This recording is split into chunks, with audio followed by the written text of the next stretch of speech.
আজকে শুরুতেই আমি আমার রান্নাঘরটা আপনাদের সাথে শেয়ার করতে চাচ্ছি। এটা হচ্ছে আমার রান্নাঘর।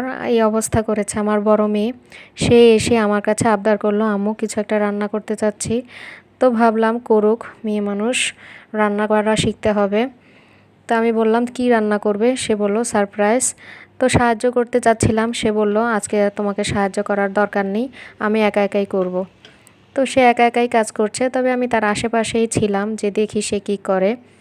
তারপরে দেখছিলাম সে রুটির মতো গোল গোল করে তার ভিতরে পুর দিচ্ছে। মেয়ে মানুষ, কাজকর্ম শিখতে হবে, যত বড়ই শিক্ষিত হোক না কেন আর যত বড় চাকরি করুক না কেন, ঘর সংসারের কাজ মেয়েদেরই করতে হয়।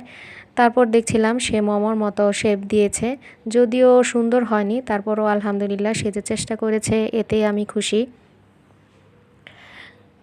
খেতে কিন্তু খুব সুস্বাদু হয়েছে। দেখতে যেমনই লাগুক না কেন, খেতে খুব ভালো হয়েছে। এখন তো আমার খুব টেনশন হচ্ছে, কারণ এই রান্নাঘরটা পরিষ্কার করতে আমার অনেকটা সময় লেগে যাবে। দেখেন কি অবস্থা করে রেখেছে রান্নাঘরটা, এখন একা একাই এগুলো পরিষ্কার করতে হবে।